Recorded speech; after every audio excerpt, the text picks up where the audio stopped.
लक्ष्मी पांडे राणा और आप देख रहे हैं खबर क्रांति। मौजूद है आज हम खुराई विधानसभा के बांदरी में। आखिर क्यों, जहां भारतीय जनता पार्टी ने भूपेंद्र सिंह को अपना जो निवर्तमान विधायक उन्हीं को प्रत्याशी बना, तो यहां से कांग्रेस ने एक बिल्कुल दाव खेला है रक्षा राजपूत पे।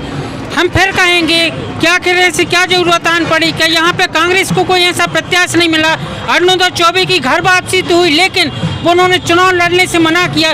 गुड्डू राजा की भी चर्चाएं चल रही थी, लेकिन लगातार वो पीछे होगा। रक्षा राजपूत मैदान में इसी को लेकर आज चर्चा होगी। मंत्री जी के भतीजे सत्येंद्र सिंह जी, भाई साहब बहुत बहुत स्वागत है खबर क्रांति। भैया आपके लिए भी बहुत बहुत नमस्कार। क्या देखते हो जो लगातार खुराई से लेके बांदरी पूरी खुराई क्षेत्र क्या देख रहे हैं? पूरे खुराई विधानसभा क्षेत्र में माननीय मंत्री जी द्वारा जो विकास किया गया है उसके लिए हमारी माताएं बहनें एवं हमारे बुजुर्ग, हमारे सभी भाई बहन बिल्कुल एक होकर पूरा विकास के हित में माननीय मंत्री जी के समर्थन में वोट कर रहे हैं। पूरे खुराई विधानसभा में एक ही माहौल चल रहा है कि माननीय मंत्री जी के लिए हर प्रकार का मान लें स्वास्थ्य हो, शिक्षा हो या गांव-गांव सुविधाएं लोगों के लिए दी हैं मंत्री जी के द्वारा। तो पूरे खुराई विधानसभा में सबका बहुत महत्वपूर्ण आशीर्वाद मिल रहा है। आशीर्वाद के रूप में उनके लिए वोट मिल रही है, यही सबका आशीर्वाद है। वैसे लगातार चर्चाएं चल रही थी कि अरुणोदय चौबे की वापसी हुई कांग्रेस में, उनकी भी अटकलें थी, लेकिन उन्होंने चुनाव लड़ने से मना किया। जी। गुड्डू राजा की चर्चा, तो क्या कहीं ना कहीं कांग्रेस को कोई चेहरा नहीं मिला कि रक्षा राजपूत? अब भैया ऐसा है कि माननीय मंत्री जी ने इतना विकास किया इन 7 वर्षों में कि जो भी प्रत्याशी कांग्रेस के थे वो इच्छुक तो रहे लड़ने के लिए, लेकिन उनने सर्वे किया तो लगा उनको कि मंत्री जी ने इतना विकास किया है तो इधर मैं सफलता शायद ना पा पाऊँ, इसलिए सब ने हाथ खड़े कर दिए। तो फिर कांग्रेस ने जो भी प्रत्याशी किए हैं वो भी ठीक है और मंत्री जी के लिए कोई दिक्कत नहीं है, सबका आशीर्वाद है। और सबके आशीर्वाद के साथ वो अच्छे से अच्छे मतों से, और शायद मेरे को तो लगता है हमारे बुजुर्गों का और माताओं का सबका इतना आशीर्वाद है कि मेरे को तो ऐसा लग रहा है कि शायद मध्य प्रदेश में विधानसभा नंबर 1 वन पर विकास हुआ है और मध्य प्रदेश में नंबर 1 वन पर भूपेंद्र भैया अधिक मतों से विजयी होंगे। मेरे को तो ये लगता है सबके आशीर्वाद से।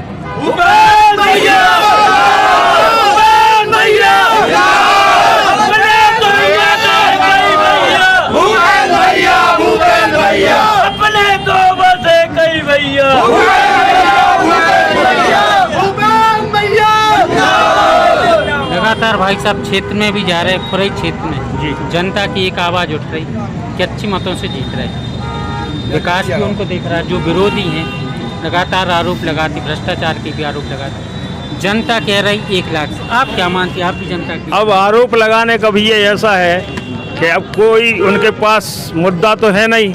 मंत्री जी ने इतना विकास किया है पूरी खुराई विधानसभा में कि अब उनके पास कोई मुद्दा नहीं है, तो अब आरोप तो लगाते रहते हों, लगाते हैं, इसकी कोई दिक्कत नहीं। हमारे साथ हमारे पूरे वरिष्ठ कार्यकर्ता, हमारे पूर्व मंत्री जी श्री कबीर पंती जी या हमारे पूरे बांदरी के वरिष्ठ कार्यकर्ता हमारे सब एक साथ हैं। पूरा हमें तो ये लगता है कि पूरा खुराई विधानसभा भूपेंद्र भैया के साथ है और इसमें कहीं से कहीं तक भूपेंद्र भैया को कोई दिक्कत नहीं है। और हमारा पूरा परिवार बर हमेश दिन और रात, और ऐसा नहीं कि अभी चुनाव के टाइम पे पूरे 5 वर्ष पूरा परिवार लगा रहता है और उनकी सब लोगों की सेवा करते हैं। आज उसी का परिणाम है कि हम लोगों को सबका आशीर्वाद मिल रहा है। अब रहा आरोप लगाने का, तो अब वो तो ऐसा है कि अब कोई मुद्दा तो है नहीं उनके पास, तो आरोप तो लगाएंगे ही और कुछ नहीं कर पाएंगे। और आरोप लगाएंगे तो आरोप कोई मानने वाला नहीं है उनका कि किस तरीके, क्योंकि हम हर घर से एक घर से वाकिफ़ हैं। वो हमसे हैं, हम उनसे हैं। वो सब हमारे पूरे विधानसभा के हमारे परिवार के जैसे लोग हैं। हम उनको अपना परिवार के मानते और वो लोग हमारे लिए भी परिवार का सदस्य मानते, हमारे पूरे परिवार को मानते। और भूपेंद्र भैया ने इतना विकास किया कि आने वाले समय में अभी जो भी विकास बाकी है वो भी शायद पूर्ण विकास होगा। तो हमारे इधर की पूरी खुराई विधानसभा के समस्त मतदाता बंधु, माताएं, बहनें, भाई बहन हमारे सब खुश हैं, हम सब परिवार के एक हैं। और मेरे को तो ये खुशी है कि मैं तो जहाँ भी जाता हूँ बड़ा प्रेम और स्नेह मिलता है, और उस प्रेम और स्नेह के द्वारा हमें ये लगता है कि बहुत अधिक मतों से भूपेंद्र भैया की विजय होने जा रही है। प्रदेश का मुखिया कैसा हो, भूपेंद्र भैया जैसा हो। देश का मुखिया कैसा हो, भूपेंद्र भैया जैसा हो। जिंदाबाद जिंदाबाद, भूपेंद्र भैया जिंदाबाद। तो हमारी बातचीत हुई भारतीय जनता पार्टी के प्रत्याशी भूपेंद्र सिंह जी के भतीजे सत्येंद्र सिंह जी से। अब हम आपको एक ऐसे चेहरे से रूबरू कराएंगे कि जिन्होंने नरियाली में भारतीय जनता पार्टी को जिंदाबाद किया था। नरियाली में भारतीय जनता पार्टी की जीत हुई थी। आज हम उस व्यक्ति से मिला रहे हैं जो मध्य प्रदेश में पूर्व मंत्री रहे, लगातार नरियाली से टिकट की मांग चल रही थी, लेकिन पार्टी ने तवज्जो नहीं दी। लेकिन इसके बावजूद भी एक फोटो ही वायरल हुई थी, लेकिन इसके बाद भी वो लगातार से भारतीय जनता पार्टी के साथ सक्रिय हैं, भारतीय जनता पार्टी के साथ प्रत्याशी के साथ लगातार यानी प्रचार कर रहे। तो बातचीत होगी नारायण प्रसाद कबीरपंथी। भाई साहब बहुत बहुत स्वागत। बहुत बहुत धन्यवाद आपका। क्या देखते हो भाई साहब, लगातार नरियाल से टिकट की मांग चल रही थी, पार्टी ने तवज्जो नहीं दे पाई। नहीं, ये पार्टी का निर्णय है।